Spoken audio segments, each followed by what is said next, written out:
Hi, good morning, and welcome to episode 51 of the Whips and Whimsy podcast. My name is Zenith. My pronouns are they, them. I am so happy you are joining me here today. This is my YouTube channel where I talk about all the things I have been knitting and crafting on lately. And I also talk about the books that I have read towards the end. If you see the screen flip-flop, then you know that we were talking about books. If you only care about books, just fast forward till then. If you only care about knitting, you can leave when that happens. Either one. But yeah, this is my channel. I have quite a bit to show today. The first thing I want to say is a big thank you to everyone who wished me congratulations and warm wishes on the last video, which was both my 50th episode and the celebration of having 100 subscribers. So thank you. It means a lot to me. I did not know this, but I have multiple people watching from other countries, which is like absolutely crazy. I have multiple Norwegians watching me, so shout out to Norway. That's so cool. Norway is really cool. I hope to visit there one day, so that makes me really, really excited. Anyway, it's going to be a jam-packed episode today. We have a pig parade, first of all, including an honorary pig, which we haven't had to do in a very long time, so that's exciting. I have 2 finished objects. I have 3 works in progress. I have my summer sock camp merch has arrived, and I've started using some of it. I also have another knit along to talk about. I finished a book. I have some other books to update you on, and that is it. I am looking down because I have my handy dandy notes. Let's dive on in. First things first, pig parade. I made this little piggy earlier in the week with some leftover yarn that was in my bin. Very simple. I had a little bit left, so I decided I have a knitting book called Adventures in Mochi Mochi Land. Everything is cute and tiny and adorable, and I decided I want to start knitting through it and just making whimsical items on Fridays. So I got it out. I already had a bookmark in it. And I got to the next one, and it said to use fingering weight yarn size 1 needles, and I said DK weight yarn size 3, and that is how I ended up with a giant lollipop. And yeah, it's huge. It's like the size of like a microphone, but it's a lollipop. Yeah, I also clearly ran out of the blue yarn, so I decided it's a blueberry banana flavored yarn. Flavored lollipop. Good morning. Yeah, but I think it's cute. Is it my favorite thing in the world? No, but it's acceptable, and I think it's kind of adorable. Yeah, would I make this again? Probably not. But I did it, so yay. And then I had a little bit of yellow left over, and usually I knit whimsical items until I go to the gym. And I had a little bit of time left, so I took the yellow yarn, and I also had the white, and I decided to make an egg-themed tiny pig. So this is Eggy. Eggy the pig. Yes. Yes. So, yeah. We love it. We love to see it. And those are my pigs. When I am done with them, I will put them in that little jar right there, but it is slightly out of reach and slightly off screen. So, there's that. Let's see. That moves straight into finished objects. So the first one I'm going to move over so I can put the picture on the screen. I forgot to take one when it was done. I took it when it was blocking, but I did finish my labyrinth blanket. This stitch pattern I got it from like a stitch dictionary online. It's called Labyrinth. It's an 18 stitch, 24 row repeat. And that blanket took me like 2 or 3 months to make. It was supposed to be baby blanket size, and it's definitely throw size, so there's that. And I'm happier with the dimensions of it once it's been blocked. I did have to order extra blocking mats, and they aren't compatible, so I think what I'm gonna do, because I've obviously used them, they have like pinholes in them, I can't return them. I think I'm gonna give those to my roommate who doesn't have blocking mats, and then I'm gonna order a second set of the Knit Picks Premium blocking mats, which is what I should have done in the first place, but I knew that it would take more time. Anyway, this blanket is done. It's done. It's bagged up. It's ready to go. I got a little card. I got a little baby shower bag. I got tissue paper. It's all good to go. So, long live the labyrinth blanket. What is next? The other thing I finished one pair of socks. And I finished these. These are Felici in the color Lisa, and I don't remember the name of the contrast color I used. I've had it for a while in stash. And the Felici has finally happened to me after I've come on here multiple weeks in a row and been like, I've never had a problem with Felici. It had a knot. You can see on this side, you can see there's like, you can see exactly where the knot is because it gave me like 10 stitches of green and then was like, have a bad day. So I don't think it's actually super, super obvious. I mean, yes, it is. I'm telling myself it's not super, super obvious because these are for a gift and I'm worried the person is going to be like annoyed by it. And I'm like, please don't. Like, and I do think that they're really cute. They also, those were a size wide men's, and I have 2 stripes left of yarn. So this is going to go into my pig bin for future pigs. And yeah, that's these socks. They're done. They are ready to be gifted when it is time for them to be gifted. I will say June is a really fun month for me because 2 of my closest friends and my brother have birthdays, and it's also Father's Day. So it feels like a very safe time for me to come on here and be like, this is a gift, this is a gift, this is a gift. Because, like, yes, it's all gifts, but, like, who is that going to be for? Spin the wheel. Like, you might think something's going to be for you, and it's not for you. Like, you know, or, like, I don't know. People think things aren't for them, and then they get them gifted. It makes life easy. Anyway, we're moving right along. Those are... Oh. Final note on these. The knit-alongs, the summer sock knit-alongs have started, or are starting. The only one currently running is by Lisa of 72 Stitches. She does the Knit All the Yarn podcast, and she's doing Knit All the Stripes. So this is my first entry into Knit All the Stripes is my Lisa yarn from Knit Picks. So, yay, one's done. And that moves us into whips. I have some fun ones. The first one you have not seen in a hot minute, because I don't show it regularly, because I only work at like 6 inches on it per week at most. So it's my Northeasterly. We have 3 stripes completed now. I do have my progress marker. I change it every time I go to something new. So the last time I worked on this was, I believe, game night. Yeah. So I did that much on a Monday, last Monday. But then this is how it looks overall. I'm just going to kind of do this motion so you can, see everything. This is not working. Boop. Boop. There has to be a better way to show this, and I can't figure that out right now. Boop, boop, boop, boop.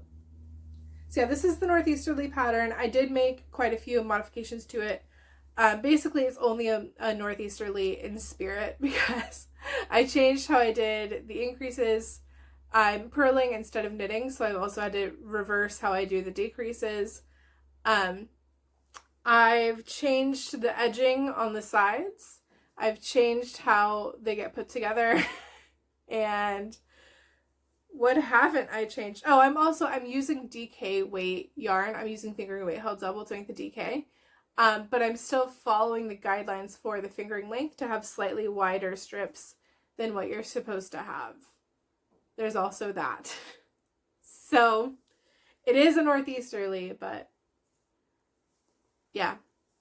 This is probably going to get a lot of work next week. I have a D&D one shot tomorrow, and this is going to come with me to that. So it's going to get some love.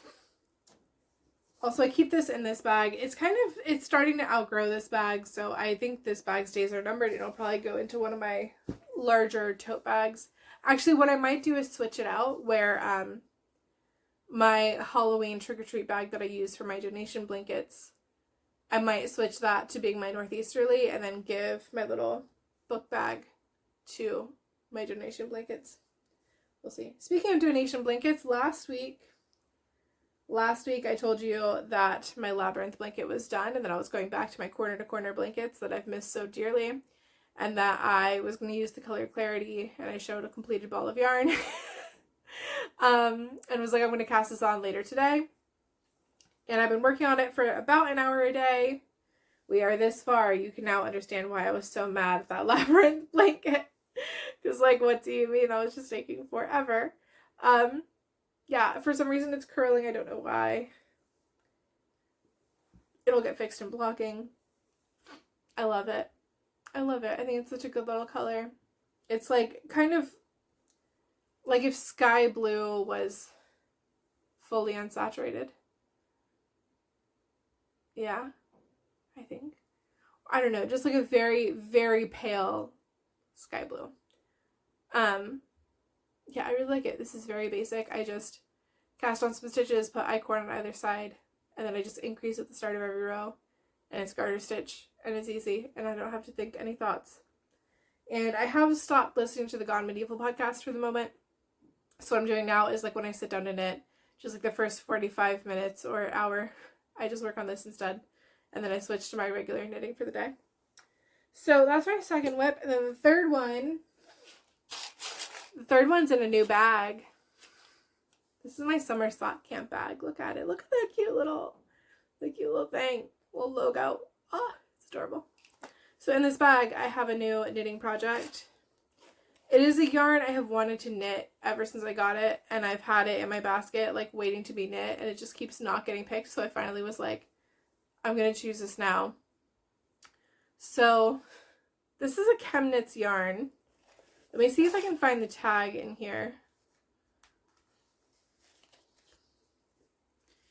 The tag says Dye Pot PS number 58, swatching green acid dyes from 5 brands on yarn, published February 2023 from Chemnitz. And I bought it because it kind of reminded me of Jabba the Hutt. And I love Jabba. He's one of my favorite aliens. We've been over this.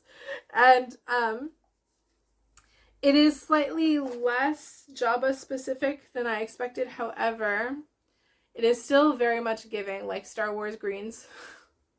Like, I feel like it's simultaneously giving, like Grogu, Mando, Endor, Forest of Naboo, all at once. I love it. I'm going to put some stripes with it. In fact, I'm going to use, hold on, because I haven't grabbed them yet. I'm going to use my treasure, and I'm going to use key lime. And it's going to look really good. Yeah. So I should go ahead and throw those in the bag while I'm here. Hold on. And yeah, this is not, you will notice, this, first of all, this is a toe-up sock. I haven't done that in a very long time. I actually started sock knitting with toe-up socks. And for a while, it was very adamant that toe-up socks were better. And then I knit a cuff-down sock. And the first time I did it, I was like, this heel took me 2 hours. Oh my god. And, like, now that I have knit more than one pair of cuff-down socks, I'm like, cuff-down socks are the way. And anyway, but I'm knitting through my sock project book. Every month I'm knitting a pattern from the sock project. I picked out all the patterns I thought I would enjoy knitting. I put them on a spinner. Every month I spin it. Whatever it comes up with, I knit it. So this is basic sock number 5, which is a sock that has a Flegel heel. So I'm actually in the heel. You can't really tell. I'm just doing increases right now. I don't know if you can hear my cat, but he's having a moment. So anyway, I'm in the middle of the heel. You can't tell yet because it's very early on. And yeah, I'm enjoying this so far. I feel like if I enjoy the Flegel heel, ignore the background noise. That's also advice for myself.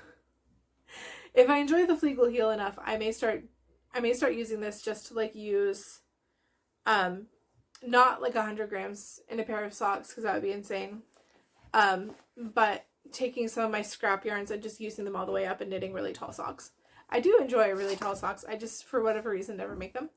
So yeah, anyway, that is my third work in progress. And that brings us to our knit along stuff. You've already seen the bag. I ordered some other things as well.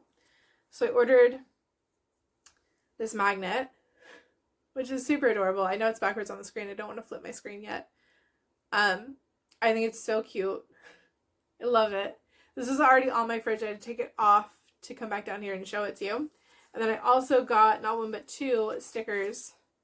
What happened was I have friends, and I could have sworn that they were also subscribed to the Crazy Sock Lady and like followed her and watched her stuff and were probably going to participate in summer sock camp.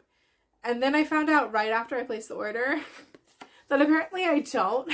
apparently I just made that up and just have false memories of people telling me that they listen to Crazy Sock Lady. I just Mandela effect about this, and so I just have an extra sticker for no reason. The person I was gonna give it to was like, nope, don't watch her. Yeah, and then I asked one of my other friends about it, and she was like, yeah, I'm into it, and then like no follow up whatsoever, and I'm like, okay. So it's fine. It's totally fine. Anyway, let me check my notes again. Let's see where we are. I feel like we are moving very quickly through this episode. We're only at 17 minutes. That's wild. That makes me wonder how much I forgot to say in this episode. Hi, it's Editing Zenith here with things I did, in fact, forget to say. First of all, for my vanilla socks, I knit 56 stitches on size 1 needles. I do 10 rounds of ribbing and for the cuff, and then I do 30 rounds for the leg. I do a slip stitch heel, however many rounds I need for the foot, and a square toe. I switch for contrast yarn 5 rounds before doing the toe. There's the first thing I forgot. The second thing I forgot, on my blankets I use a size 6 needle. What else did I forget? The main thing I forgot is that there is another knit along happening that I am joining. So I'm going to have 4 total running once everything is started. And this one is going to be Charlie's Sock Hop, held by Sheila Bobby. This is going to be the second year. This one is actually, out of all of the knit alongs that I do, this one is my favorite because this one is one where Sheila Bobby shows the pictures of socks to her pet rabbit, and then she does these like compilations in her videos through the summer where she shows all the socks that have been submitted and then what her rabbit's reaction to the socks are. And it's my favorite thing. I get so excited. I love it so much. I love it.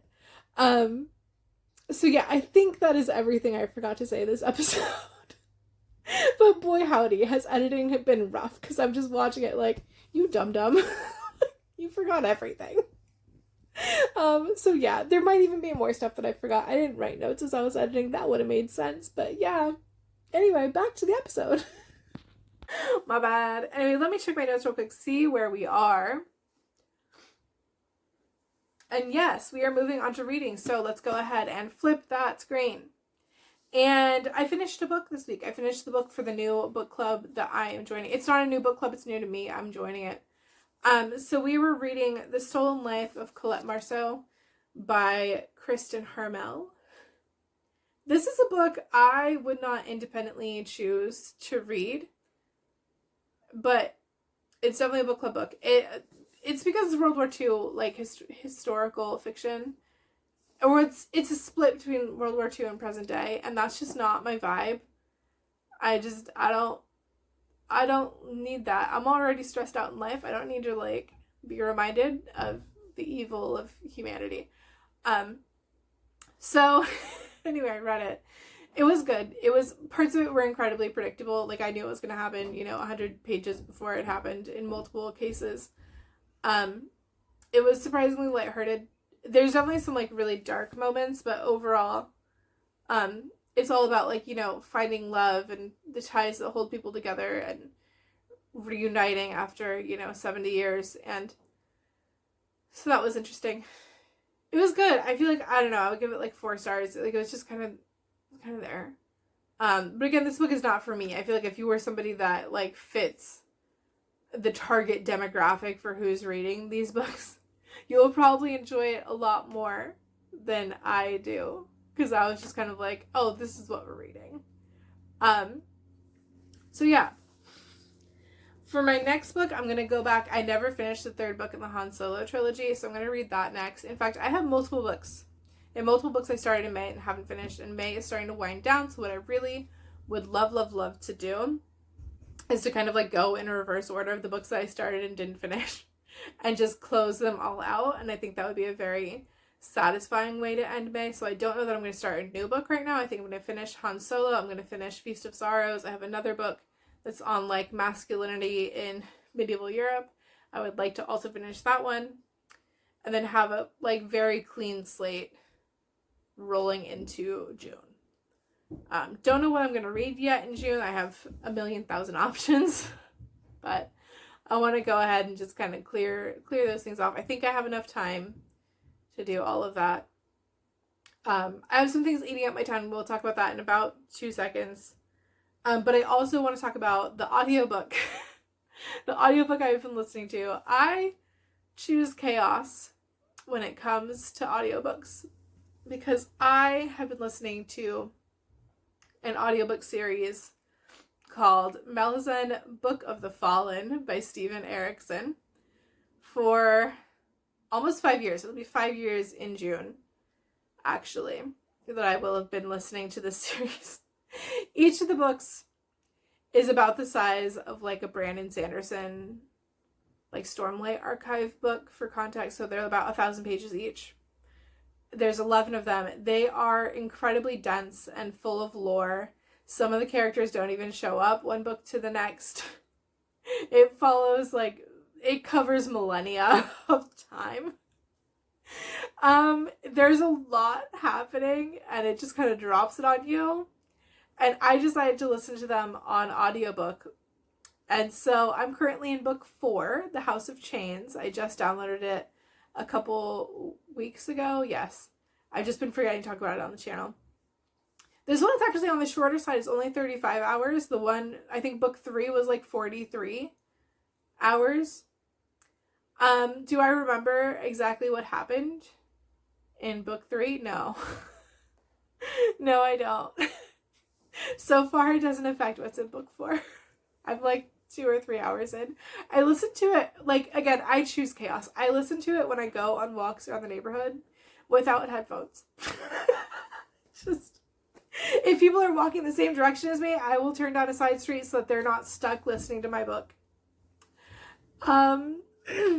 Yeah. And I'm really enjoying that. Am I a little bit lost? Yes. Actually, I'm not that lost yet. I know that I will be. I usually get lost around the 10-hour mark. Sometimes I have to restart the book. I had to do that with book 2. I might have also had to do that with book 1.